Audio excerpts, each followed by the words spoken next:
Boa noite. Olá, boa noite, Luiz. Tudo bem? Tudo jóia. Ai, obrigada por ter aceitado o meu convite, obrigada por participar aqui depois de alguns desencontros, né? Começamos mais ou menos na hora, mas estamos bem atrasados, né? Mas é normal, sempre acontece É, alguma coisa assim, tudo bem.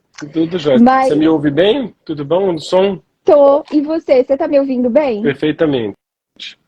Ai, que bom, que ótimo. Tava falando aqui, dando uma pequena introdução de quem Uhum, você é aqui para a galera que está entrando. E eu vou te falar uhum, algo que eu já falei para alguns amigos meus que eu tive o prazer de conversar aqui, que imagine que essa é uma live para leigos. uhum, Imagine que essa é uma live para pessoas que nós queremos trazer para o nosso lado, que nós queremos assim informar, sabe, abrir a mente delas. E o Instagram, a gente sabe, né, Luiz, que hoje ele uhum. é uma ferramenta para isso. Exato. Muito. Sim. Então, e já tinha. Eu tenho inclusive amigos aqui assistindo agora que estudam muito. Então, Uhum, assim, nessa rotina de estudos. E eles já vêm me pedindo para a gente fazer uma live sobre a leitura, sobre o uhum, hábito de ler. E um dia eu assisti uma live sua que me tocou muito. Eu até compartilhei com uma amiga que está assim uhum, nessa pegada também. Você falando assim sobre o prazer de ler, sabe? uhum. Foi muito lindo aquilo. Ah, Então você pode começar a bacana. falar para a gente um pouco disso? Posso, com certeza. Bom, é assim, é, tem muita coisa envolvida nessas duas, vamos dizer assim, vamos separar ele para juntar, né, em duas ideias. Uma que é desenvolver o hábito da leitura e a outra que é ou descobrir ou potencializar o prazer de ler, né? Assim, às vezes são assim, noções que causam uma certa ansiedade e que causam um certo desconforto, né? É engraçado porque os livros, eles podem provocar isso, né? Assim, uma espécie de desconforto, né? E, ó, eu falo a beça, viu, Lili? Então, assim, se você for me Pode ficar interromper, eu me tranquilo. empolgo e começo a falar e não paro mais. Então, Eu se tô me você em algum momento... acostumando com isso já. Eu tô me acostumando. Pode ficar tranquilo, eu É, tô adorando. então, assim, se você for, assim, o que a gente tem hoje em dia, esse problema grita muito, né? As pessoas têm uma espécie de ansiedade, um desejo de ler mais e melhor. Eu até vou botar ou de começar a ler de verdade. Tem uma sensação de que estão um pouco fora do jogo, assim, que tem alguma coisa importante acontecendo ali no universo dos livros e que as pessoas estão um pouco fora. Em linhas gerais, você percebe esse sentimento em diversos espectros, em diversas experiências. Então, isso, vamos dizer assim, é positivo, porque de fato os livros são um tesouro, ou guardam tesouros, e, e aí então é interessante que as pessoas se toquem disso e que queiram, pô, eu quero entrar lá, eu quero ver o que tem ali dentro, eu quero participar dessa festa, né? Ou como a gente pode falar, e eu vou insistir muito nessa ideia, eu quero participar dessa conversa. E é uma super conversa. Você tem lá dentro, você tem Platões, Aristóteles, os Dostoiévskis, as Clarices, os Machados. Então, essa turma tá. Eu quero participar dessa conversa. Mas isso, às vezes, vem assim de um jeito um pouco afoito, ou desencontrado, ou com alguns erros de base que acabam afastando as pessoas dos livros e da leitura. São muitos elementos que compõem isso. Ô, Luiz, Ah, dá licença um claro. minuto, só para te avisar, viu? Uhum. Enquanto você vai falando, eu tenho mania de anotar aqui as minhas Tá. perguntas Legal. e coisas que eu quero te perguntar depois no final, mas pode ir falando que eu estou te Tá ouvindo. legal. Então, isso precisa.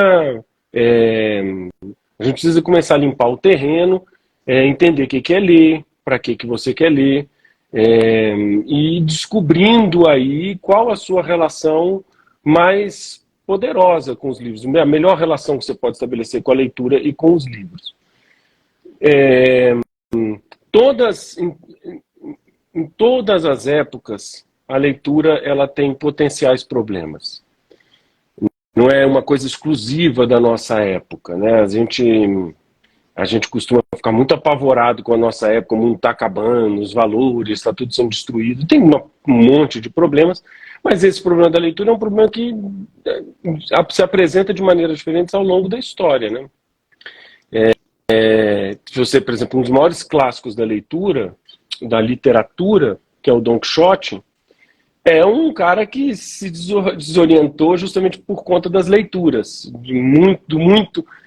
o Don Quixote, né, que assim, começa com a ideia de que do muito ler, de passar as noites em claro lendo e os dias de escuro em escuro, porque está fechado dentro da biblioteca dele lendo, se lhe secou o cérebro, diz isso. Então a pessoa que lê demais fica absorvida pelos livros e tal. Por outro lado, você tem as pessoas também que cultivam os livros, uma espécie de culto improdutivo, assim, porque ficam tratando, quando é que eu vou estar preparado para ler os clássicos? Eu um dia vou conseguir fazer isso. Também é um problema. Um outro problema é que a gente tem uma escola podre. Então, a escola não só não ajuda a saber o que é ler, não ajuda a ler, não ajuda a ter prazer da leitura. Porque, como quase tudo que se faz na escola, é uma mentira. Então, as atividades são mentirosas e entortam as pessoas mais do que endireitam as pessoas. E aí você já está pegando um gancho para o nosso próximo tema. Da educação, né? Sim. Exatamente. E aí, hoje, nós temos um outro problema, que é a concorrência, vamos dizer assim, da lentidão, a gente pode chamar da lentidão orgânica da leitura, do tipo de concentração que a leitura exige, sendo disputada a tapa no terreno da nossa cabeça com as redes sociais, com as mídias, vamos dizer assim, dispersivas e levianas e superficiais e prazerosas e viciantes, que tudo isso vai se encavalando para que ler seja o que não é, o que de hábito pode ser realmente difícil, o que normalmente pode ser difícil, fique mais difícil ainda. Então a pessoa que quer desenvolver o hábito da leitura ou a relação com os livros está vindo de um monte de problemas, né? Ela tem uma formação escolar onde a leitura foi um troço vilipendiado, um troço entortado, um troço mal feito. Eu costumo dizer que a escola tem como meta destruir leitores. E ela também está hoje cercada de estímulos que tornam mais difícil ainda a lentidão da leitura, né? Por que você diria que a escola hoje ela destrói leitores? Porque vários motivos também, mas assim, tem o mais de fundo, assim, o principal que vai derivar em tudo é que a escola não está interessada no conhecimento. No que a escola está interessada? A escola está interessada na mecanização, a escola está interessada numa espécie de número. Ela é o maior contribuinte hoje da robotização social. As tecnologias são um contribuinte para isso. A gente tem falado muito, inclusive nas nossas conversas, assim, de escravização, de censura, de domínio da mídia e tal, que são problemas. Mas você tem um outro problema também, que é a robotização. As pessoas que vão perdendo, vamos dizer, a sua humanidade, a sua autonomia, sensibilidade, né? A sua sensibilidade particular, e vão robotizando as suas ações, vão se tornando só, assim, ou animalizando ou robotizando, são duas maneiras de ver. E a escola prepara para isso. E isso acaba matando também a criatividade do ser humano. Totalmente, porque a criatividade... Eu tenho até um trabalho sobre processo criativo, assim, dou aula sobre processo criativo, um tema que me interessa muito. Eu deixei a mão aqui porque eu sempre sou um retardado com isso, eu esqueço de fazer. Que são os livros. Esse aqui, por exemplo, que é o Mínimo sobre Criatividade, que é um livro que trata só sobre isso. E nesse livro, outro dia um leitor me mandou um negócio muito legal. Vou querer, com certeza.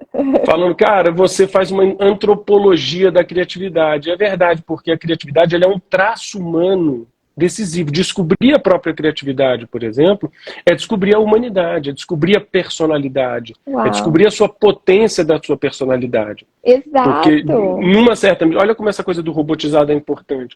Numa medida essencial, a vida humana é um troço que foi nos dado para a gente inventá-la. Inventar / descobrir. Então, a vida da Lili, a vida do Luiz, a vida de quem está nos ouvindo uma coisa que não está pronta. Você vai ter que criar ela, você tem que inventar. Você está, ao mesmo tempo, vivendo uma Lili que já está pronta, com certas bases, e inventando uma, e descobrindo uma. Eu estou inventando e descobrindo um Luiz. Isso é um traço de criatividade. A gente geralmente acha que criatividade é inventar um novo mecanismo, uma nova obra de arte, mas a primeira obra de arte da vida da gente é a nossa vida. Uau! Então, uma educação para a criatividade é uma educação para o conhecimento que sempre traz em si a ideia de autoconhecimento. Então é conhecer-se a si na realidade, conhecer a realidade. E a escola não está nem um pouco interessada nisso. A escola está interessada que você atinja algumas metas numéricas, calhe a sua boca, compreenda rapidamente qual é a opinião de consenso e de poder para você se filiar a ela. E eu não estou falando nem aqui de doutrinação, estou falando de uma coisa ainda mais profunda. O professor em sala de aula faz uma coisa mais violenta e mais profunda do que isso, e na grande maioria das vezes de modo ignorante, já automático, ele mesmo robotizado, que é treinar o aluno a ter medo e reconhecer qual é a opinião que ele vai ter a qual ele vai ter que aderir. E a leitura, ela é o antes de tudo isso. Então a escola não está interessada em que você leia para você descobrir quem você é, para que você descubra a realidade, para que você tenha prazer, para que o conhecimento seja um componente da sua realização pessoal. Ela está interessada que o conhecimento seja um conjunto de informações práticas e um tipo de atitude social para você se encaixar, no melhor dos cenários, num troço chamado mercado de trabalho. Exato. Então ela não é uma educação humanística, ela é uma educação robotizada. E aí, se o objetivo é fazer robôs, o que vai fazer ali dentro um Shakespeare? Luiz, um Machado de Assis? Me dá licença. Gente, vocês que estão ouvindo aqui, vocês estão prestando atenção nisso que ele está falando? Deixa eu acordar o povo, que às vezes vocês podem pescar aí. Presta atenção, isso é muito sério. Muito sério, Luiz. Eu tenho um projeto com essas lives, né, que bem em breve eu farei vários cortes dos pontos principais de cada tema, de cada live aqui debatido. E isso aí que você está falando, eu tô pensando assim, meu Deus, eu tenho que cortar este ponto logo. Por quê? Porque eu mesma conheço pessoas que precisam ouvir isso aqui. Sobretudo, por quê? Por causa dos filhos, sabe? Então, é muito sério isso. Olha só, eu escrevi 5 perguntas aqui já, enquanto você falava assim... E você vê, por exemplo, como esse problema ele é muito sério mesmo e muito profundo. A gente costuma tratar isso, e isso é um problema mesmo, de fato, com, vamos dizer assim, um problema ideológico nas escolas. Então, os professores querem transformar todo mundo de esquerda e tal. Bom, eu conheço muito esse ambiente, eu sou professor desde... Eu acho que eu tinha 3 anos de idade, sei lá. Eu saí da faculdade, na faculdade eu já dava aula, eu dei aula da 5ª série até a universidade, dei aula para todas as categorias, assim. Então isso me deu muita experiência, eu convivi com as pessoas, e eu conheço bem o mecanismo e o ambiente. Mas o caldo, assim, o pepino está torto desde muito antes, entende? Assim, porque tem um problema que é o problema ideológico político. Ok. Ele é um problema.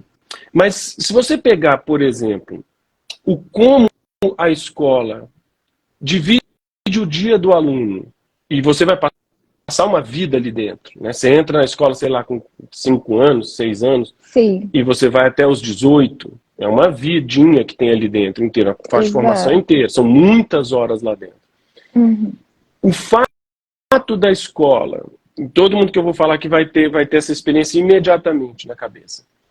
Você ia para caixinhas completamente separadas. Então, a divisão em disciplinas já é uma desumanização e uma perversão do modo de conhecer.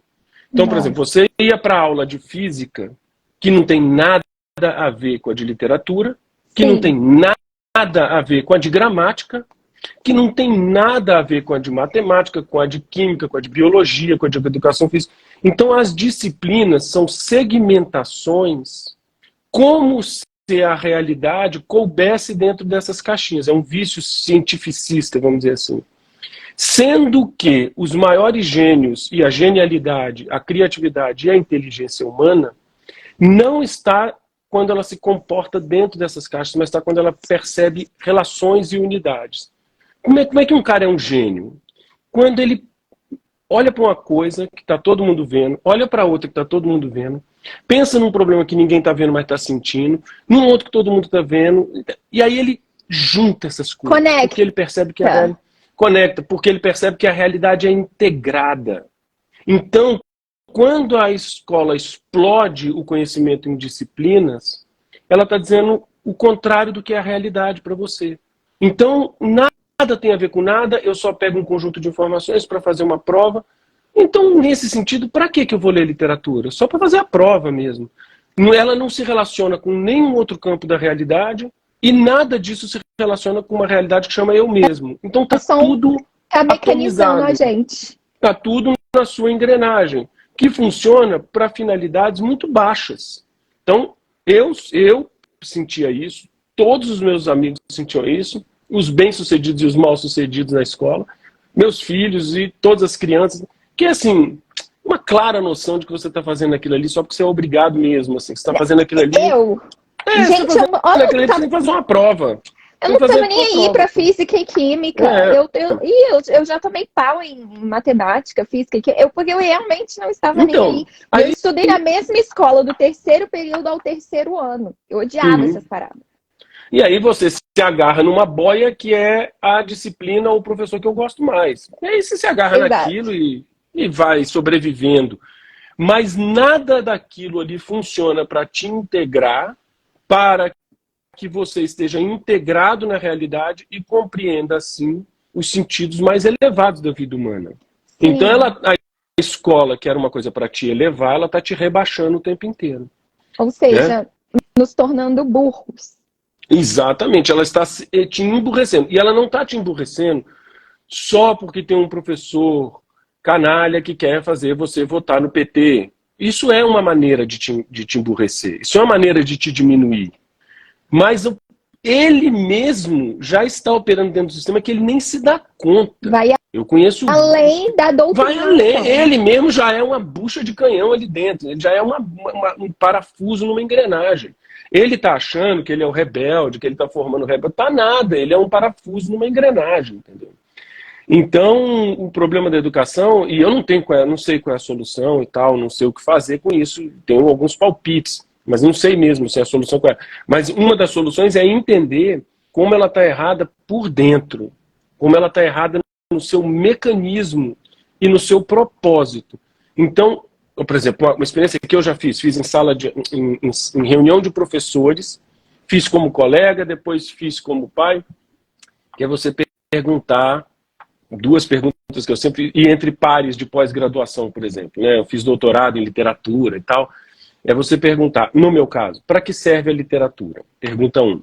E você perguntar na escola, para que serve a educação? Cara, 90% das pessoas, dos profissionais que estão envolvidos, formando gente, vai te responder o seguinte para a segunda pergunta. Para que serve a educação? Ele vai falar, para formar cidadãos, por exemplo. Para te preparar para o mercado de trabalho. Cara, aí você pensa, tá, e o que é um cidadão? Uma pessoa boa, obediente, que cumpre a lei. Aí quando você olha o que é a lei, e você olha hoje no Brasil o que é a lei, e lê Kafka, ou lê como se chama a lei, é uma palhaçada. Eu não posso passar anos aprendendo a obedecer isso. Isso é muito pouco. Então não funciona. Para você se preparar para o mercado de trabalho, mais podre ainda, que a gente não precisa nem... Agora, a escola não tem o menor interesse em responder a pergunta central da vida de todos nós, que é, o que eu vou ser quando crescer? Aí você diz assim, não, sim, porque ela faz teste vocacional, ela te bota no vestibular. Não, meu filho, ela está te botando numa profissão. Mas que pessoa eu vou ser? Como essa pessoa vai se encontrar consigo mesmo, no sentido que Aristóteles falava de encontrar a felicidade, que é estreitar o que você é da sua melhor potencialidade. Isso não existe na escola. Então ela não está nem um pouco ocupada com a integração pessoal.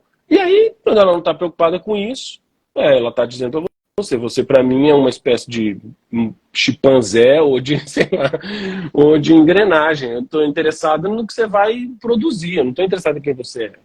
E você está falando de criança, que é a hora que. Por isso que adolescente fica. Não é por isso também, um monte de fatores.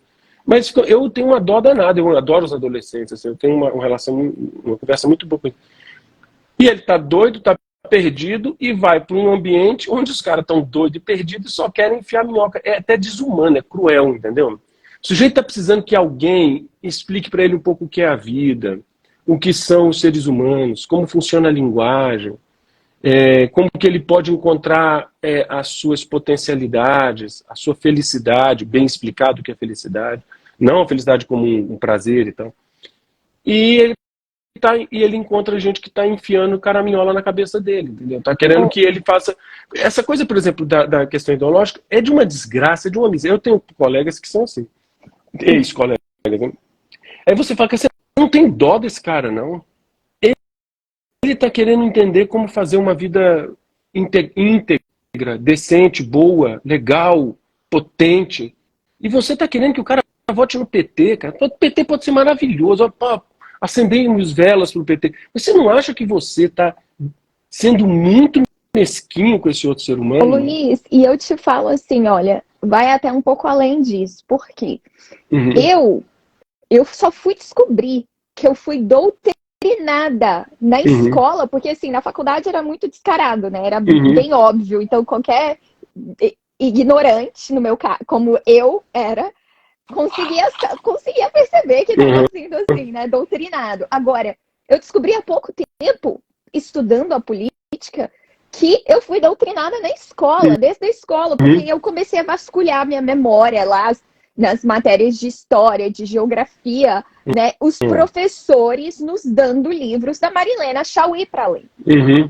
Os professores nos ensinando a história humana com esse viés, dizendo que a Revolução Francesa foi a melhor coisa que aconteceu para a humanidade, que as mulheres já adquiriram direitos, e que do momento em que a gente mata os valores judaicos cristãos na nossa mente, mais a gente consegue entender a razão, né, o ponto de vista, a vida humana com base na razão. Então, você precisa ser mais racional e menos religioso.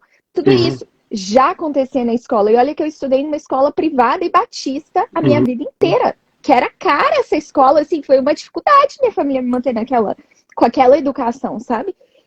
Mas porque até a minha própria família que não teve educação, meu pai estudou até a 4ª série. Meu avô, que graças a Deus, né, conseguiu trabalhar muito e adquirir aí uma condição financeira muito boa, mas estudou até a 5ª série também. A minha mãe foi a única que formou, e só formou na escola, não fez faculdade. Então, assim, eles falavam assim, olha, as nossas filhas não estudarão no ensino público. Mas você vê, até na própria... E que eu me lembro que eu não tinha um professor que incentivava a gente na leitura literária. O que tinha que ser lido era por obrigação, sabe? E assim, na faculdade aqui, eu acho que não vale nem a pena adentrar, porque a coisa é muito pior mesmo. Agora, isso que você falou, né, da doutrinação, que eles estão fazendo.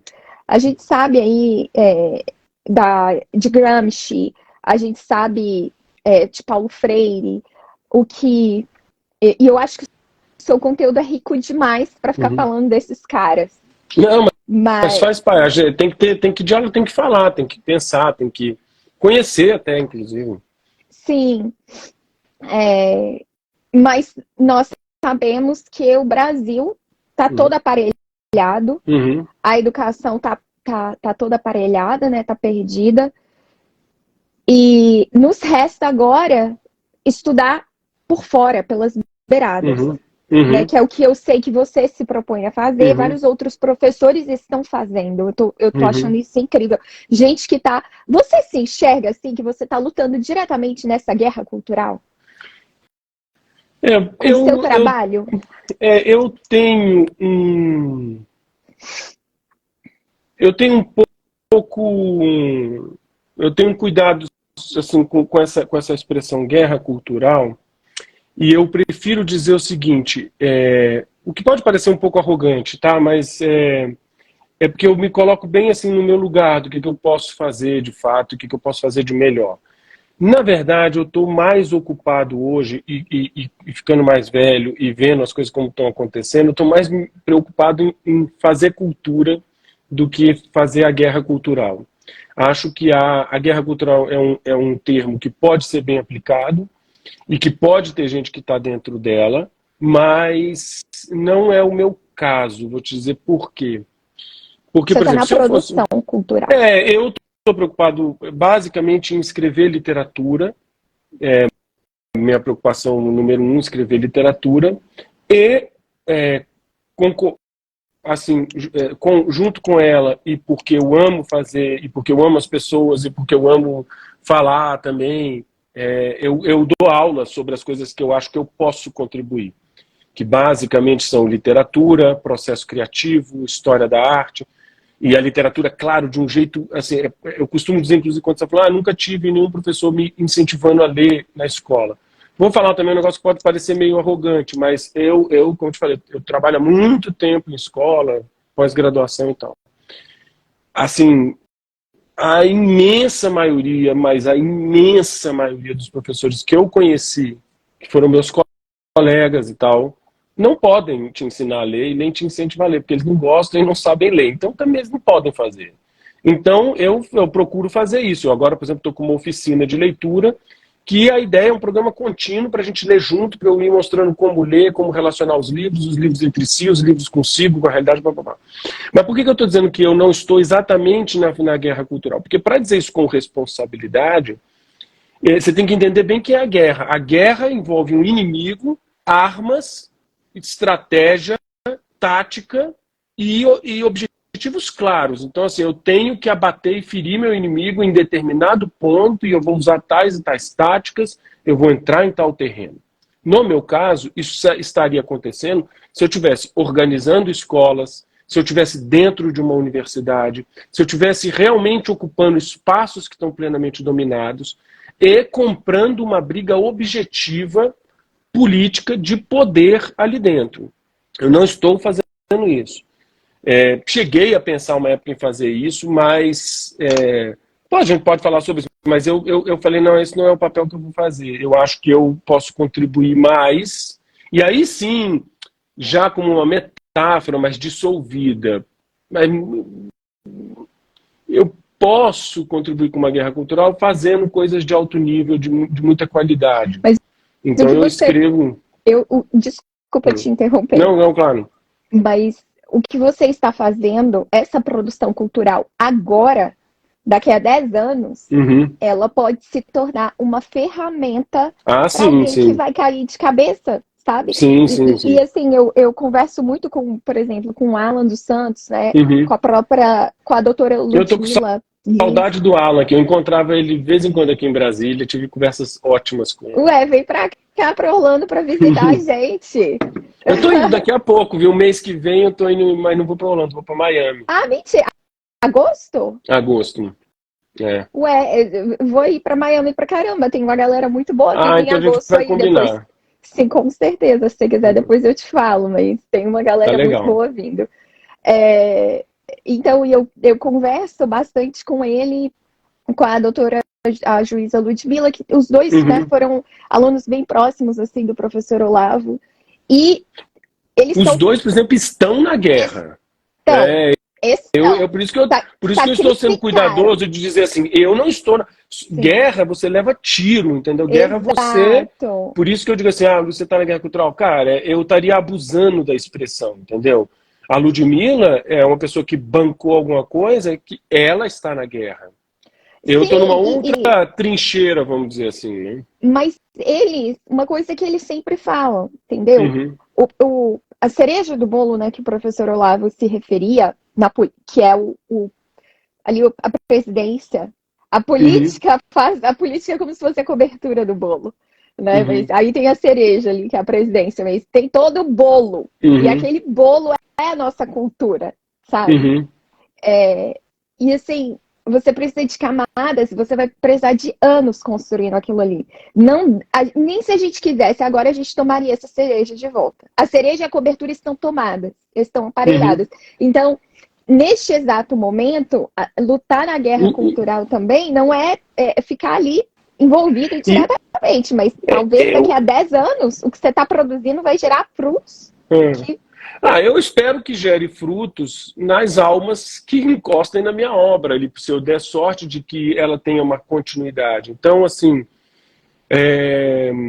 por exemplo, a minha maior preocupação hoje mesmo, e é uma preocupação que não é política, é uma preocupação amorosa, filosófica, artística, humana, é dar precisão e valor à língua portuguesa. É que a língua portuguesa não seja um elemento de enlouquecimento das pessoas, mas que possa ser um ingrediente, como deve ser, de inteligência das pessoas. E quando eu falo inteligência, eu não estou falando só ter quantidades de informação e de lógica, não. Estou falando de penetração na realidade. Que a língua possa servir, por exemplo, quando a gente está falando do Olavo. A maior... eu falei isso, acho que uma vez num programa, se eu não me engano, no Instituto Borborema. O Olavo tem enormes contribuições na minha vida, mas uma que eu sempre tenho que citar, e ela é vivíssima, porque eu sou de uma geração em que eu vivi dentro da panela. Eu acho que a gente for fazer uma linha histórica, inclusive agora, a gente viveu dentro da panela, a geração de 70, 80, não existia outro discurso, não existia outra conversa, não existia outro nada, a gente estava vivendo dentro de uma coisa fechada. Aí vem um elemento como o Olavo, rompe aquilo, você descobre autores, você descobre um jeito de falar, você descobre um jeito de pensar, uma afetividade diferente, uma relação com a realidade diferente, o próprio termo filosofia, o que é fazer filosofia, o que é ser um homem, o que é ser um ser humano, mas... E eu acho que agora a gente fechou a panela de novo, entendeu? E as gerações estão vindo, assim, se não achar gente para dialogar, aí tá fodida, entendeu? Porque eu acho que a coisa vai degringolar. Mas, quando eu encontrei o Olavo, o primeiro susto que eu tive, e que se permanece até hoje, eu releio ele sempre, e ele é um mestre para mim nisso, assim... eu ouvi uma voz humana verdadeira. Eu não ouvi um pacote de clichês estúpidos e repetitivos, entendeu? Eu não ouvi uma linguagem engessada e pagando de bonita. Sim. E tal, mas que reproduzia. Então, assim, eu ouvi uma coisa, eu ouvi uma pessoa falando, e ela era inteligente, ela era culta, e ela era interessante, e ela era ágil, ela era engraçada. E era uma voz humana real que estava nos livros dele. Eu não estou falando só dos palavrões. Os palavrões, para mim, são uma poética do Olavo. Mas é uma poética da verbal dele. Eu estou falando do texto, porque ninguém fala do Olavo, também não lê o Olavo. O texto do Olavo é de uma elegância e de uma conexão com o melhor da língua portuguesa, vivo, ágil. Então eu falei, caramba, e eu querendo escrever... Querendo ser escritor. Tá até aqui do lado, todo rasgado. Isso é um tesouro da língua portuguesa. Isso é um tesouro da língua. Os artigos do Olavo são um tesouro da língua portuguesa. Basta comparar ele. Você passa aí um mês lendo intensamente a Folha de São Paulo e depois você lê o Olavo e você vai ver um elemento de vida no texto dele, que não tem de estilo. Como diz o escritor, o estilo é o homem. O estilo é o homem. Então você vai ver um estilo vivo, penetrante, integral, inteligente, tudo isso. Então, quando eu bati no Olavo, eu falei, caramba, peraí. Assim, eu sabia que eu estava preso numa linguagem e eu não tinha válvula de escape, eu não conhecia uma outra coisa. Como o Brasil era um país... Lembra a história do Collor, que o Brasil só tinha carro brega e o Collor abriu os carros? O Olavo fez isso na linguagem, entendeu? O Olavo abriu o Brasil para a linguagem real. Então é verdade, eu fui ler e falei, não, peraí. E aí voltei para a minha própria tradição e fui quebrando meus cacoetes acadêmicos, que era tudo uma falsificação. Esse elemento do Olavo, se Deus quiser... Eu estou falando bem preciso, tá? Eu estou falando como escritor. Eu estou falando isso bem humildemente mesmo. Se Deus quiser, eu conseguirei ser um herdeiro desse arejamento dele, dessa potência dele. Amém. Eu não estou falando como filósofo do tamanho dessa intervenção, jamais, nem é até ridículo eu falar isso. Eu estou falando de uma coisa muito precisa. Ele, como grande professor e amoroso com ele, da relação que ele tinha com seus alunos, ele queria herdeiros. Se Deus quiser, e se eu puder, se eu trabalhar muito, eu poderei ser herdeiro de uma relação verdadeira e poderosa com a linguagem. E eu acho que essa é, assim, é a contribuição que eu, se eu fizer o meu necrológico aqui, é a que eu gostaria de ter. Amém. E resultado dela, algumas boas aulas que podem ajudar as pessoas a chegarem ali, entendeu? E eu vou te falar, olha, essa live aqui não tá... Não sei há quanto tempo a gente já tá aqui, deve ter uma meia hora. Eu também não botei o reloginho aqui. E está sendo maravilhosa. Então, no final eu vou fazer uma brincadeira também, que eu vou fazer um top 5, sabe? Perfeito. Então, e sempre, cada vez que eu passo uma live, eu converso com algumas amigas que estão acompanhando tudo, e eu falo assim, cara, eu acho que o meu top 5 acabou de girar de novo, sabe? Então, e não é todo dia que eu falo isso, mas assim, com meia hora de live já virou, assim, tá sendo muito obrigado. bom. Obrigado. Então, eu acho que você conversar com você é algo quase palpável, que é a mesma coisa que eu sinto quando estou conversando com o Alan, que vem do professor. Então, isso. É possível que você consiga alcançar esse seu objetivo. É isso, é palpável. Então, assim, essa coisa, eu acho ela muito importante, porque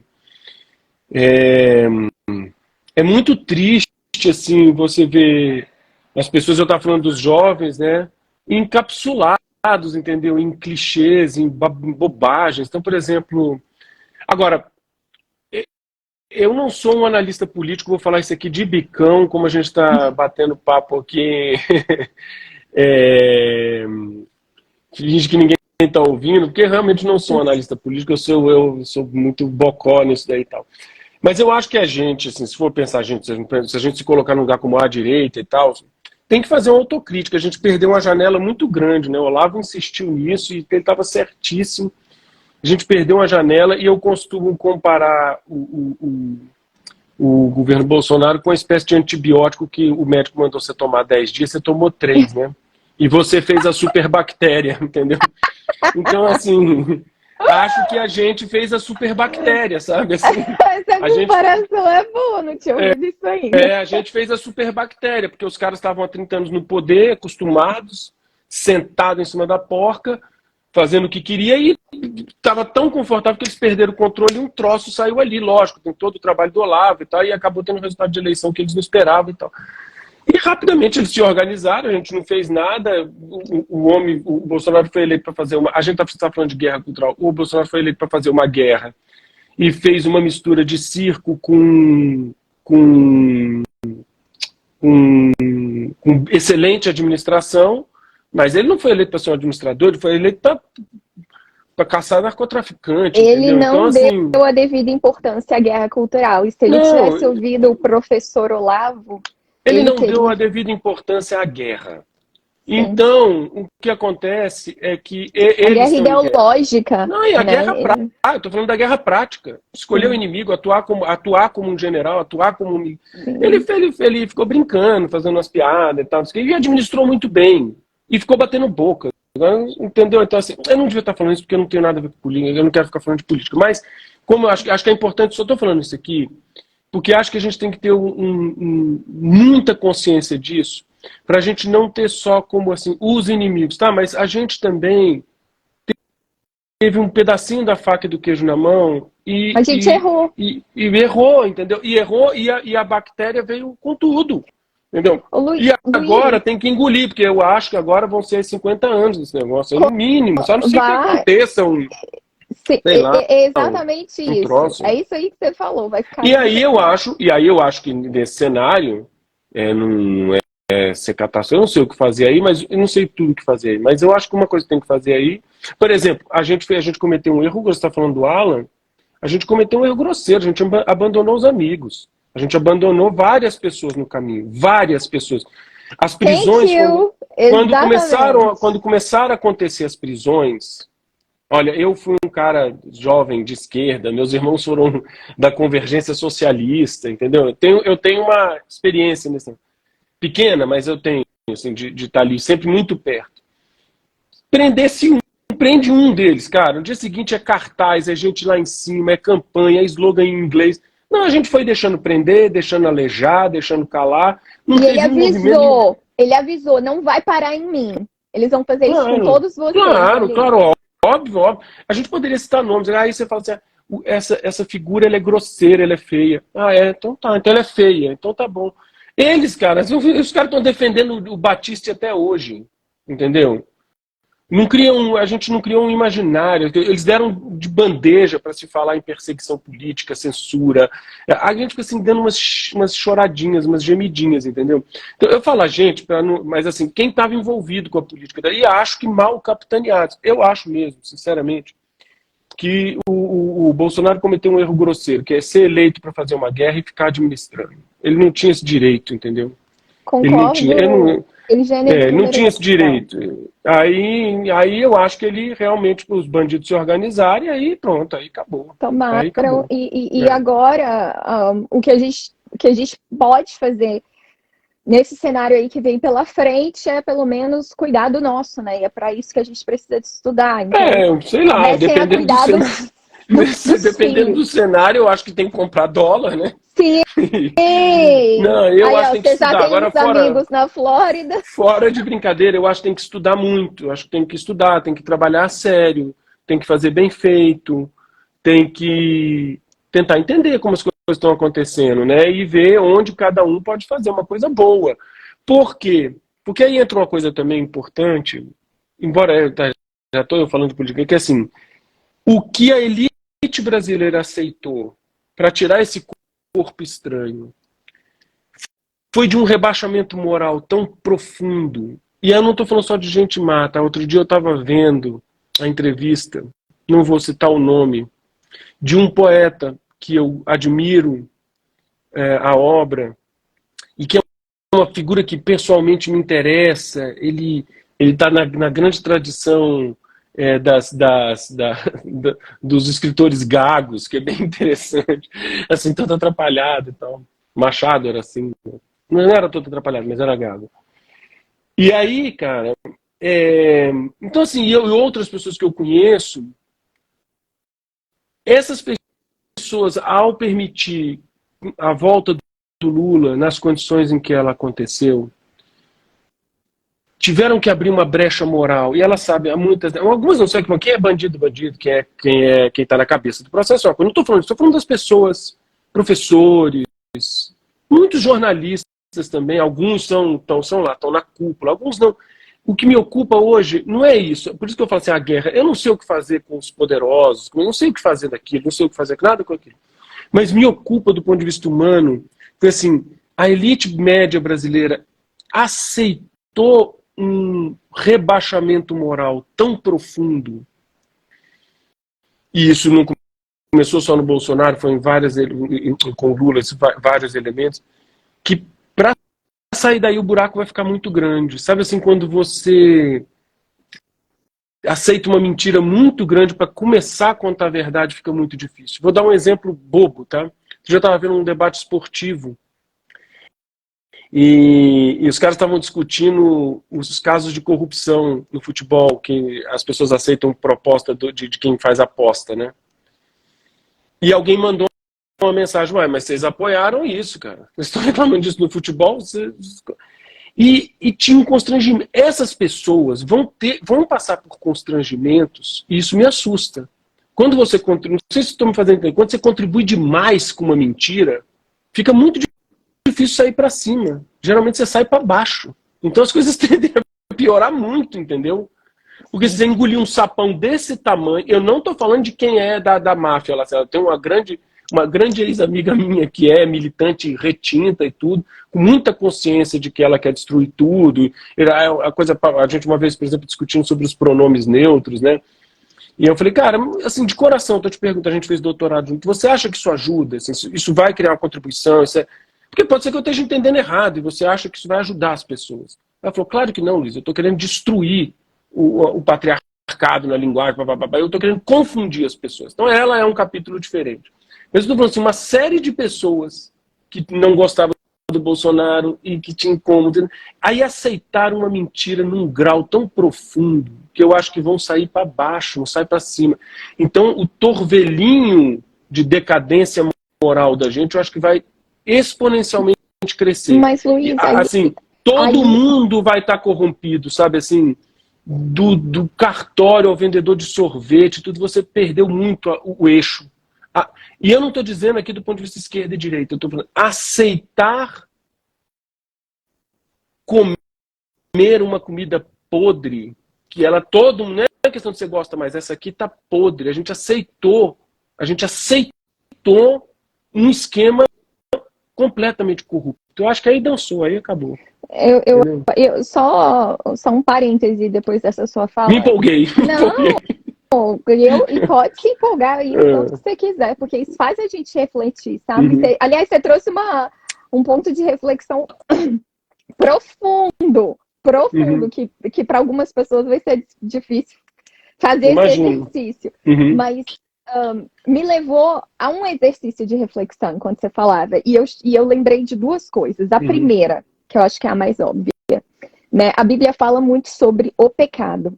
E várias vezes você usou a palavra mentira e corrupção, sabe? Não tem nada de bom, né? De moral, de louvável, de ético, que possa sair de uma raiz de iniquidade e que essa raiz está toda assim, doente, de mentira, de uma doença chamada mentira, de uma doença chamada corrupção, porque daquela raiz ali vai crescer uma árvore. Essa árvore vai crescer até quando você regar, alimentar, e uma hora ela vai dar frutos. E os frutos que você colher, você não vai poder colher, tipo assim, esperando que seja uma laranja doce e nutritiva. Aquilo ali vai ser uma laranja podre, porque já começou tudo errado, né?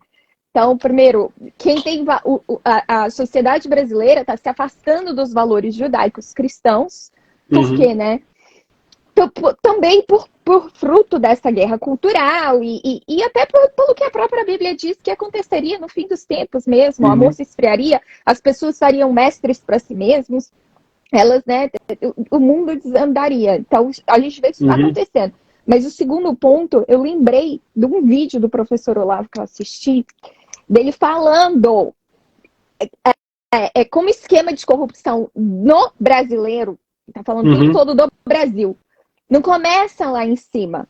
Começa na nossa casa, na nossa calçada, com os nossos vizinhos, quando a gente faz um gato na fiação elétrica, entendeu? Quando a gente quer ganhar dinheiro em cima do que o outro já está fazendo. Quando a gente E assim, o professor, ele vai além, sabe? Ele te fala como a construção da corrupção começa...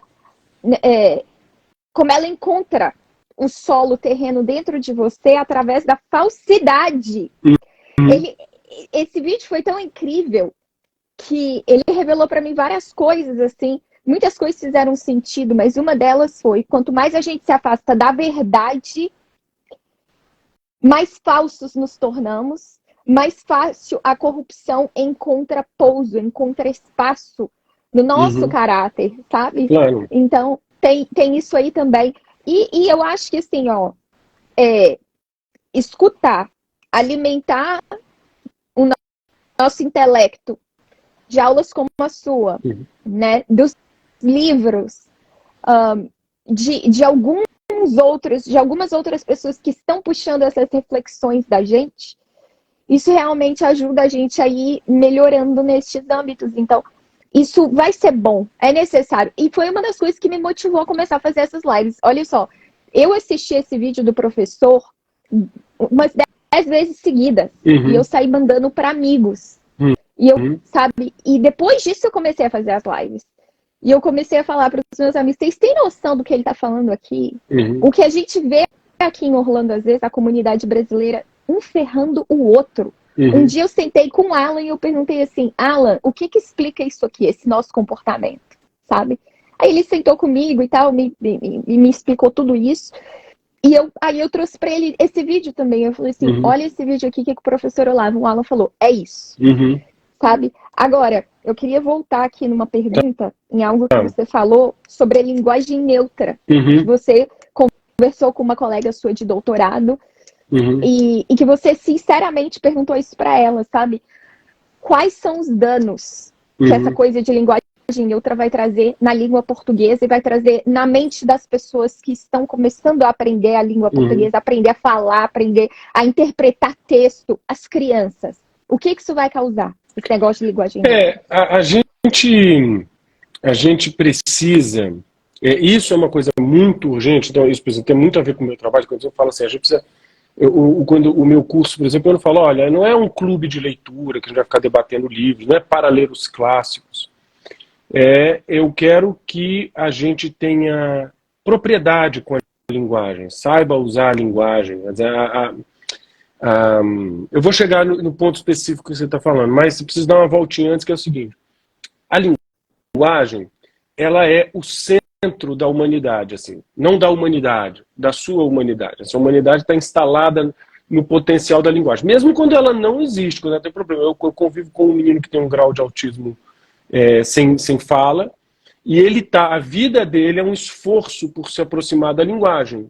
Ele precisa entender um pouco mais o que a avó fala, o que os outros falam, ele precisa conseguir comunicar. É uma batalha permanente pela linguagem, e o caso da patologia dele deixa isso mais claro ainda, para que a linguagem torne a vida dele mais verdadeira, porque tenha um contato com a realidade. Então, assim, ele tem que conseguir, estou falando de coisas muito simples, ele tem que conseguir dizer, estou com fome, não quero isso, está doendo. Então ele precisa de ter precisão na linguagem. Essa palavra é até bonita, que ela precisa. Sabe que eu passei a vida lendo aquele verso do Fernando Pessoa, né? Navegar é preciso, viver não é preciso. E eu lia como, porra, como assim, cara? Se você não está vivo, você não pode navegar. Mas ele estava falando de precisão. Navegar é preciso. Você determina para onde que você vai, como é que você vai fazer. Viver é impreciso. Mas são um detalhe. Então, assim, ele precisa de ter ao mínimo de precisão. É como eu costumo dizer também, assim, a gente costuma tratar também, reduzir a linguagem ao contato com os outros, a mandar e receber informação para os outros. Só que isso é uma coisa que bicho faz. Ele late de um jeito, todo mundo sabe que deu problema, corre. O macaco dá um grito, a macacada toda sabe. O passarinho dá um pio, sabe que quer procriar. Não é isso a linguagem, não é mandar um código para o outro entender. Quando você está com um problema, quando você está passando por um problema, tem que resolver uma coisa, o que você faz? Você, em silêncio, você começa a conversar com você mesmo. Você assim, pô, Lili, se você fizer isso, assim, se for daquele jeito, papapá. Você não começa a criar um diálogo consigo mesmo, você começa a criar uma narrativa. Um outro elemento, a vida humana é uma narrativa. Portanto, você tem que articular a sua vida em passado, momento presente e futuro. Portanto, você está articulando a sua vida em memória, em o que eu estou fazendo e o que eu quero fazer, em projeto. Então você está usando a linguagem para amarrar a sua vida, para dar contorno, forma à sua vida. Então a linguagem é um troço muito importante. Ela tem a sua camada política, a sua camada social, a sua camada de interação, e ela tem uma camada de dar forma à sua própria vida. Então ela é um negócio muito precioso. É isso que distingue o ser humano. Uma ideia de razão, que é uma ideia de liberdade, quando o filósofo fala que o ser humano é um animal racional, né, tá no Aristóteles fala isso, não é que ele tem raciocínio, é que ele tem uma razão, portanto ele lida com uma capacidade de entendimento e decisão da sua liberdade. Ele vai construir a sua vida, entendendo a realidade, entendendo a si. O mecanismo para fazer isso é a linguagem. Então, assim, a violência com a linguagem é uma violência com a pessoa humana, porque desorganiza ela por dentro. Então, voltando para o terreno que você estava falando, a esquerda sabe disso muito bem. Repito, fez isso de uma maneira muito bem estruturada. Repito o fato de que a gente tem que estudar. Então, por exemplo, figuras como as figuras do desconstrucionismo, Derrida, depois Deleuze, Habermas, da hermenêutica, e, enfim, a escola de Frankfurt, o Gramsci que você falou, a maioria de nós que odeia esses caras não seria capaz de enfrentá-los durante 2 minutos. Então a gente tem que estar esperto com isso também, tem que entender que na ponta lá, a professora mongoloide que está hoje defendendo não estou falando da minha amiga, que ela não é mongoloide, ela é bem sabida, a minha ex-amiga. Mas o professor mongoloide que está defendendo hoje o Todes, ele, como eu falei, é um parafuso numa engrenagem, ele não sabe mais nem o que ele está fazendo, porque tinha um projeto de emburrecer, o projeto deu certo, e hoje nós estamos na cama dos burros ensinando os burros.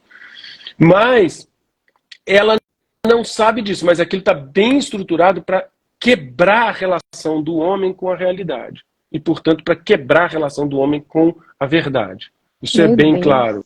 Isso é, assim, isso é um projeto que está bem desenhado, ele é bem construído do ponto de vista teórico, ele é bem argumentado, ele tem sutilezas, por exemplo, Foucault é cheio de sutilezas. Então, eu li bastante e tive uma discussão séria sobre Foucault na época do doutorado. As Palavras e as Coisas é um livro sofisticado, que você precisa estar preparado para entrar lá nele, e tem que conhecer, não pode ter medo desses caras, inclusive para saber o que é falsificação, o que é verdade ali dentro, o que é bem construído, o que é empulhação. Mas eu estou dando essa volta toda para chegar no ponto que é o seguinte, toda essa discussão que a gente está tendo sobre os pronomes, você pode ver que ela nunca está interessada na relação que o indivíduo pode estabelecer com a realidade e com a verdade. Está interessada num posicionamento político. Ela não virou uma coisa que funcione ou não para a realidade das pessoas. Tanto é que ela vai em camadas se enlouquecendo. Todo o processo hoje da esquerda hoje é um processo de enlouquecimento e fragmentação, todo. Você vê, por exemplo, que isso resulta em coisas assim loucas. Uma vez eu estava, nem sei se ainda é a figura, uma das líderes do movimento feminista nos Estados Unidos usava burca, porque ela estava representando duas minorias, as mulheres e os muçulmanos. Eu falei, minha filha, você está muito doida. Então, assim, é isso. Agora a feminista está tendo que lidar com os homens que competem porque se identificam como mulher. Então é um processo de desconexão, é um processo de enlouquecimento mesmo. Então, você vê, outro dia eu vi uma cena boba de Reels aqui, eu não me lembro direito o que era, mas que era um cara que estava entrando tipo, numa universidade pública, numa biblioteca nos Estados Unidos, e um sujeito filmando ele. E a pessoa veio e falou, não pode filmar aqui. Aí ele falou, não, mas eu não estou filmando, não é isso. Ele que ele se identifica como uma câmera. Aí a mulher fica assim, uai, mas... Aí ela se desconcerta completamente. Ela fala, então eu não posso te proibir, porque se ele se identifica como uma câmera... Você tá zoando que ela... Não, é real a cena, é real. E aí eles identificam como uma câmera, e aí ela fica totalmente desconcertada. Eu estava até discutindo isso com meu filho falou, papai, ela só... É porque ela é burra também, porque ela podia ter dito, não é que é proibido câmeras, é proibido filmar. Então você é uma câmera, mas você tem que estar apagada. Ela podia ter tido um jogo, mas ela não perdeu o preparo. Por quê? Porque ela só está trabalhando no gatilho. Ele se identifica como tal, acabou. Então, é um mecanismo muito complicado. Eu acho que isso não vai vingar. A gente tem que ter, sei lá, muita sabedoria para lidar com isso, porque o assédio contra a linguagem é muito grande. Eu estava vendo outro dia também sketch maravilhoso, você acha fácil aí no YouTube, depois você dá uma olhada no Monty Python, que acho que é da vida de Brian. Sabe, Monty Python é um grupo de comédia inglês ali dos anos 70, 80, e aí tem vários caras na época de Cristo, assim, eles estão ali sentados, estão muito antigos, e o vídeo acho que é do começo da década de 70, hein? E aí os personagens estão lá conversando, tem 4 homens e uma mulher. E aí um dos homens fala, eu queria falar um negócio para vocês, o que é? Eu acho que eu sou mulher, eu quero ser visto como mulher. Aí todo mundo falou assim, mas não dá, cara, você é um homem. Aí ele falou, não, mas eu quero ter bebês. O vídeo é hilário. Ele falou assim, mas você não pode ter bebês, porque você não tem um útero. Aí ele começa a ficar ofendido. Aí a mulher fala, não vamos ofender ele, vamos fazer o seguinte, ele vai ser chamado de mulher porque a gente não pode ofender. O enredo é todo igual, tá? E aí eles vão numa escalada de ficar todo mundo doido, ninguém sabe como reagir. Até que um cara que é um desbocado lá fala... Aí ele falou assim, então vamos fazer... Aí ele falou, cara, tá, eu vou te chamar de mulher. Você não vai passar a ser uma mulher e você não vai poder ter filho. Então por que eu vou te chamar de mulher? Aí ele falou assim, porque a gente vai contra o sistema. Aí o cara falou, não, você não vai contra o sistema, você vai contra a realidade. Então, assim, só que tem uma nuance nisso daí, que é o seguinte, que a gente tem que estar atento, que é mais grave do que esse enlouquecimento é a gente não poder discutir o enlouquecimento. Isso que a gente está falando aqui isso é terrível. Completa. Então, assim, não é. Eu acho que nós temos que sair, e aí, freando um pouco para trás, só duas observações aqui.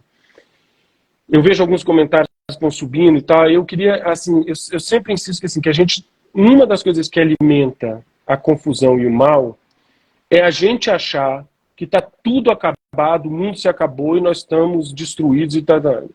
Eu acho que uma das heresias é a gente ser agendar o apocalipse. Eu não sei quando que ele vai ser, isso não está dito e não sei como é que ele vai ser. Então a gente tem que ter clareza, de ter serenidade, que o mundo de hoje tem muitas coisas terríveis e muitas coisas boas. Então, por exemplo, vou dar um exemplo. Quem está participando dessa conversa, se a gente ainda tivesse só com a Rede Globo, você nem teria essa conversa. Então tem todos novos canais, novas possibilidades, é o que eu sempre costumo dizer. Estão destruindo a cultura. Eu vou fazer isso aqui para depois chegar de novo no pronome neutro para fazer um apontamento que eu acho muito importante. Estão destruindo a cultura. Blá, blá, blá. É verdade, tem um monte de coisa bizarra, tem muita coisa desconcertante, bizarra, grosseira, violenta. É verdade. Mas todo mundo que está aqui nessa conversa hoje pode fazer uma coisa que no século XIX não se podia, no XVIII não, no XVII não, na Idade Média não podia. Que é muito facilmente acessar todos os bens de cultura aqui. Então você aí pode ler todo o Dostoiévski de graça, você pode ler documentos, você pode ver debates, você pode procurar sua turma, você pode ouvir todas as sinfonias do Beethoven quantas vezes você quiser. Você pode ouvir as sinfonias do Beethoven e encontrar textos que comentam. Você pode ter cursos que ensinam você a ouvir música erudita.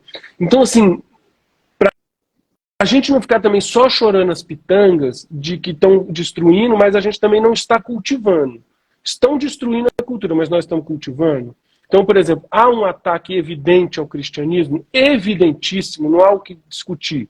Nós estamos cultivando o nosso cristianismo, nós estamos orando, a gente entende um pouquinho do catecismo, um pouquinho da história da igreja, ou você não sabe nada disso, você não sabe nem quem são os caras, não lê o evangelho, não faz um estudo daquilo.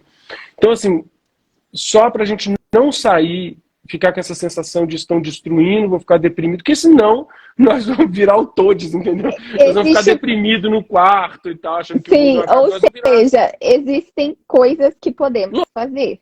Lógico, uma delas é, estão destruindo os valores? Estão. Eu estou cultivando os meus valores? Ou só estou defendendo eles?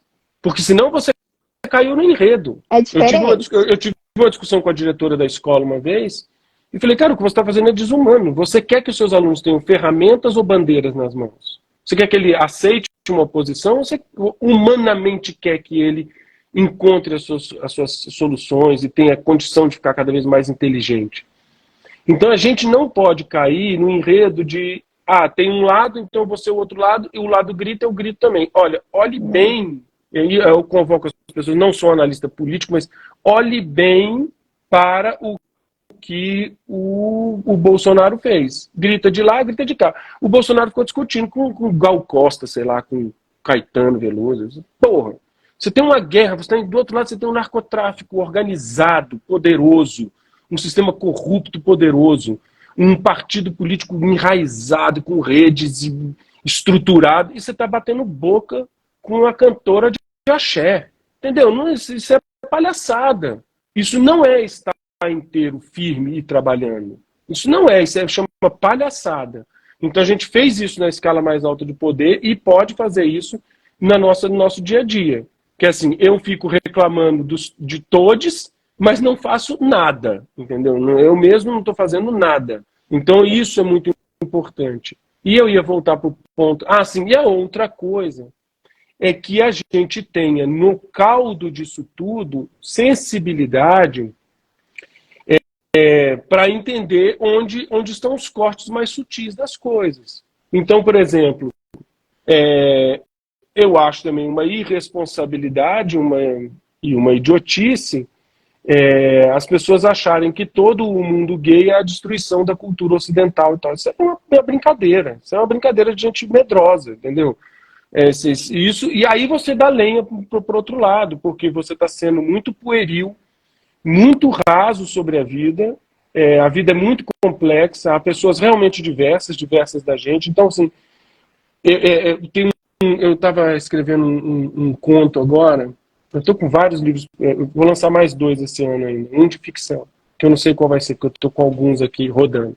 Que Um que eu legal. gosto muito, que é um que eu gosto, que acho que está nele essa frase que eu ia falar agora, que é uma novela curta, na verdade, chama A Mulher Mais Feia do Mundo.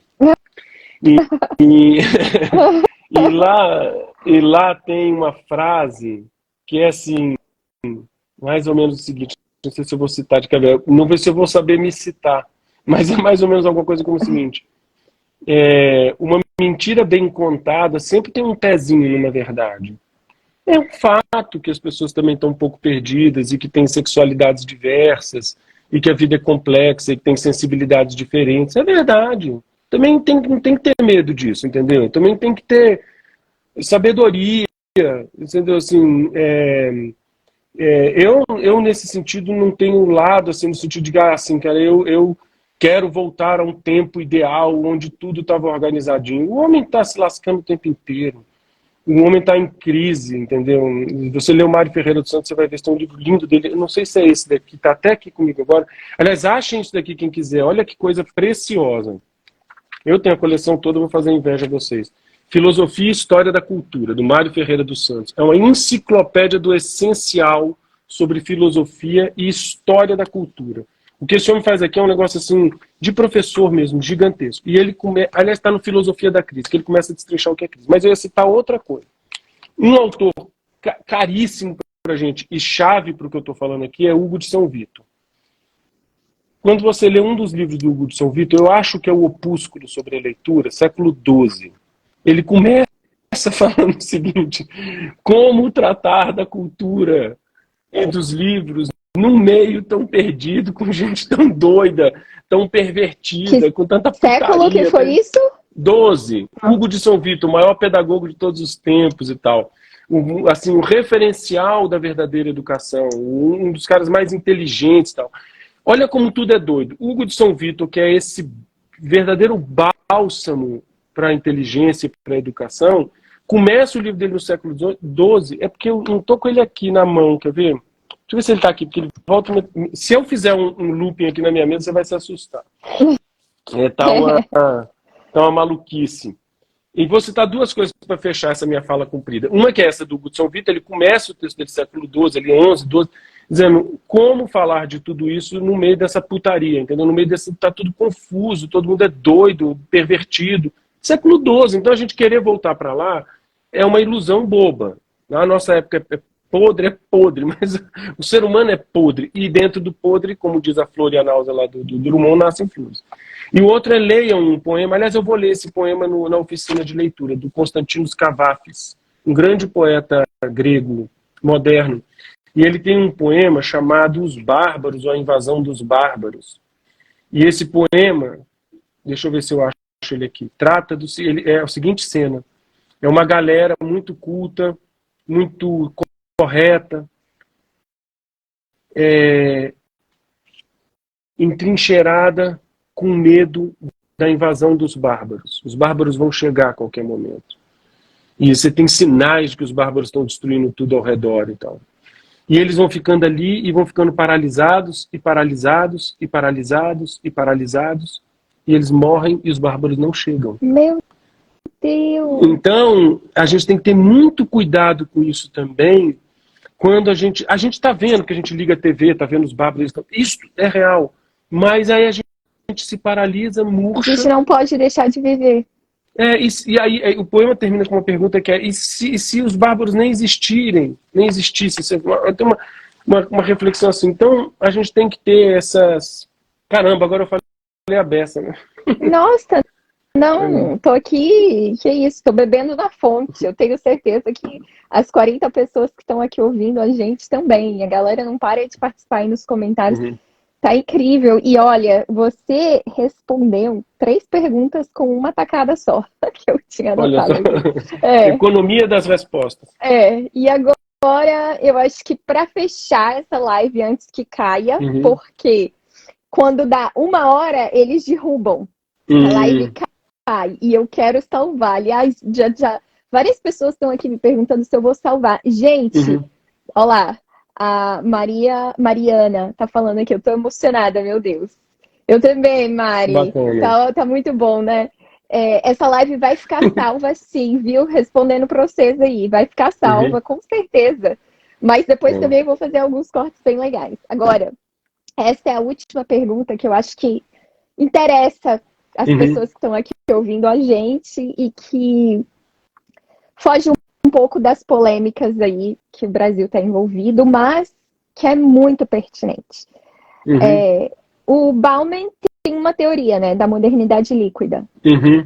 E você falou um pouco sobre a leitura nesse contexto de mundo virtual que a gente vive e de tudo rápido, tudo para ontem, sabe? E a leitura é algo que deve ser feito realmente com prazer, com vontade, com aquela atenção. Atenção requer da gente mais tempo. Requer da gente realmente um pouco de esforço cognitivo, né? Enfim. Daí eu queria te perguntar, dentro desse contexto aí de modernidade líquida, que tá tudo rápido, que quem não se encaixa, essa roda que gira rápido, se sente excluído, o que você diria a respeito disso? Como você aconselharia? Como você ajudaria as pessoas que querem melhorar esse hábito, que querem aprender de verdade, mas que ao mesmo tempo sentem que não vão ter tempo, não vão conseguir, vão ficar de fora, sabe? Sim. Tem muitas coisas aí. É porque eu estava procurando um poema aqui. A primeira delas é: os livros não são objetos de museu. Olhe para os livros como uma espécie de conversa. Tem uma grande conversa acontecendo ali. E como diz um autor, não vou me lembrar agora se era o Adler quem falava isso, que os livros e a literatura são o melhor do que se disse numa língua. E você, eu quero ouvir o melhor do que se disse. Eu estou ouvindo muita porcaria, muito lixo, quero ouvir o melhor. Então vou me dispor a isso. Aí, outra, reconhecer que de fato é uma competição dura, porque os vídeos de 30 segundos e o hiperlink e as coisas, eles realmente são muito sedutores, prazerosos e gostosos. E a vida é um pouco assim, se você quiser se entregar só porque é gostoso, depois haverá um preço, né? Então você tem que escolher se você quer, de que tipo de coisa você quer se alimentar. Você quer passar a vida se alimentando de isopor, não estou aqui para julgar, mas é diferente de você comer uma comida boa, saudável. Há de ter efeitos. Esses efeitos, no caso da leitura, para não ficar só numa coisa assim moralizante, você vai ter a sua recompensa. Quando você aprende a ler, essa recompensa é imediata. Então, por exemplo, eu estava falando do prazer da leitura. É diferente do prazer de ter lido. O prazer de ler e ter prazer no que está acontecendo. O texto é uma coisa muito prazerosa. E ele começa por uma grande capacidade de entender. Então, quando você tem prazer em entender, esse prazer é muito potente, porque ele passou a ser uma coisa sua. Ele está incorporado à sua inteligência. Os prazeres de consumo fúteis vão e vêm embora. Eu vou fazer uma comparação, espero que nessa live só tenham adultos, mas é uma comparação eficaz para isso. A gente está falando do mundo da tecnologia e tal, e uma das coisas que a gente tem como uma grande ameaça para a nossa sensibilidade, para a nossa relação, é a pornografia. Eu não estou falando aqui, agora estejam bem atentos, que eu estou falando da questão moral, se está certo ou errado. Não estou falando disso, tá, moral, se ela está certo ou errado. Mas o excesso da pornografia tende a agir nas suas conexões cerebrais, que eu estou falando de física, e no seu imaginário de tal maneira que ele tende a destruir o seu potencial erótico. Então você perde a relação real com o prazer e com o amor e com o outro, substituindo isso por uma fantasia pornográfica, onde tudo é uso. O outro é matéria de uso e não de matéria de relação mútua. Quem tem uma descrição disso muito legal é o Roger Scruton, um livro que eu não me lembro qual é. Ele gosto muito dele. Ele compara a pornografia com o erotismo nesse sentido, entre uma verdade de um desejo com a falsificação do uso do que é descartável. Então, eu, por exemplo, proponho, tem um vídeo que eu botei no YouTube, eu proponho uma discussão descoberta de uma relação ética barra erótica com a leitura. Né?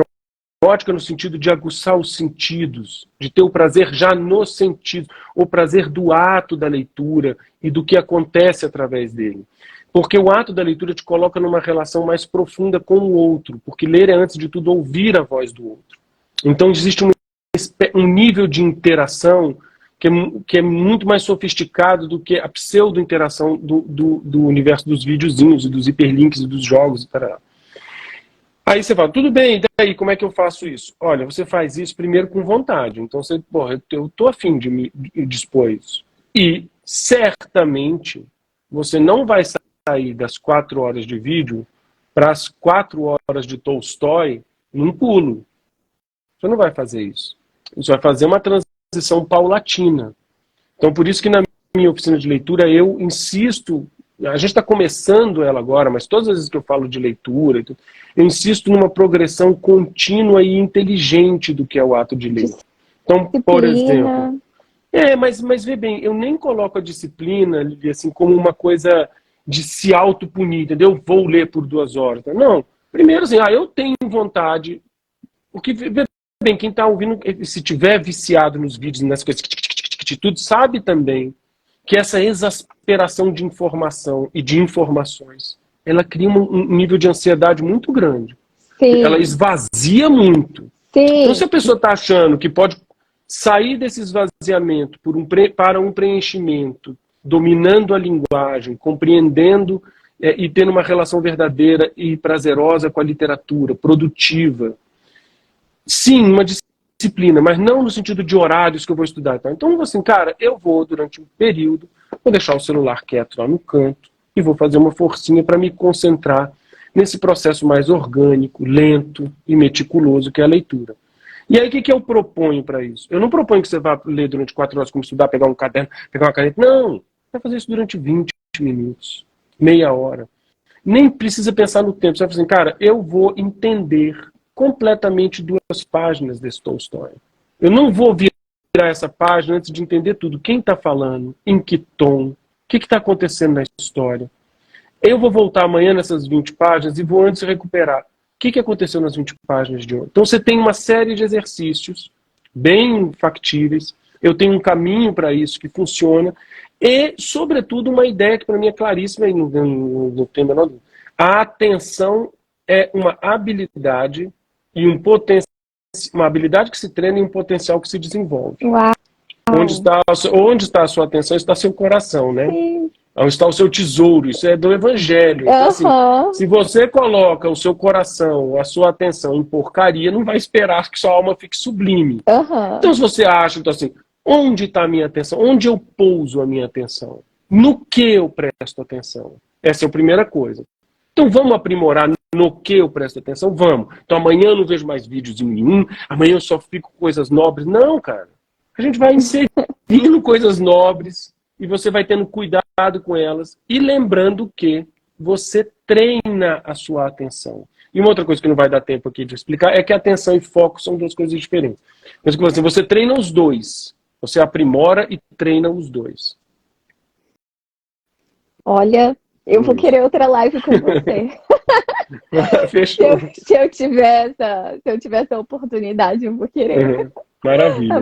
Meu Deus do céu, você estava falando aqui, eu já estava assim, ok, vamos desligar, eu vou pegar, eu tô com 3 livros ali, eu vou pegar meu livro, eu vou sentar na cama e eu vou fazer isso mesmo. Porque o meu ex-marido está com as crianças hoje, então sou só eu e Deus. Vamos começar hoje, né? Cara. E assim, agora eu acho que é muito importante. Eu achei que é muito importante é o seguinte, a gente começou falando de escola, vou encerrar. A gente não lendo errado. A gente não está mais na escola. Então, assim, a gente não tem obrigação. Não leia para você dar, para esperar a nota de alguém, ou porque você quer impressionar alguém, ou porque você quer impressionar alguém dentro de você mesmo. Não. Cria a disponibilidade de... Eu estava lendo com aquela motivação de querer entender um certo assunto a ponto de dominar aquele assunto e poder, na verdade, até pregar sobre aquilo para algumas pessoas que que estão completamente perdidas. Uhum. Então, assim, você trouxe uma outra visão para mim, sabe? Eu vendo que O não é Paulo a lembrou forma aqui qual era correta. o. Paulo lembrou aqui qual era o livro do Scruton, A Beleza, exatamente. E ele desdobra a comparação entre um museu de cera e uma escultura de verdade, É entre o pornografia Why, e. Acho não que é o ele, Why Beauty Matters, porque a mas beleza eu acho que é o importa. próprio. Não, esse é o documentário, eu acho. É o livro mesmo que chama A A Beleza. beleza. Ah, tá. Só completando uma coisa ainda também, que é assim, olha, a leitura como uma habilidade, e como todas as habilidades, é algo que se desenvolve, como eu falei, né? Então, se saber marcenaria, você desenvolve, você pode aprender aquilo, você aprende a fazer aquilo bem feito. É preciso lembrar também que ela ganha com a experiência. Quanto mais eu fizer, de maneira atenta e correta, mais eu vou saber fazer aquilo bem feito. E ganha com a experiência de vida. Então, ela ganha com a experiência do ato e ganha com a experiência de vida. Até o ponto, e eu só acredito nas leituras assim, em que do livro joga uma luz para a vida e a vida joga luz para dentro do livro. É assim, e repito, esquece a escola. Não lê porque você está obrigado a mostrar nem para si mesmo que você leu. Leia porque você quer, entendeu? Leia, repito, vou insistir nessa metáfora. Pense eroticamente nos livros. Eu quero estar com esta voz. Estou falando de erótica, eu estou meio pervertido, né? O povo vai ficar assustado. Stendhal aqui, ó, de l'amour. Eu quero saber o que o Stendhal está falando sobre o amor. Aí eu vou ler, vou ouvir a voz dele, vou conversar com ele imaginariamente e vou paulatinamente aprendendo a técnica de fazer isso cada vez melhor. Perfeito, o jeito perfeito de terminar a nossa live aqui. Maravilha. Foi, acho que, grande ensinamento aí. E eu só tenho a te agradecer. Muito obrigada, Luiz. De verdade. Valeu. Olha, foi muito bom. Tenho certeza que vocês concordam comigo, né, gente? Vou deixar gravado. Então, compartilhe aí com quem vocês sabem que precisa desses ensinamentos.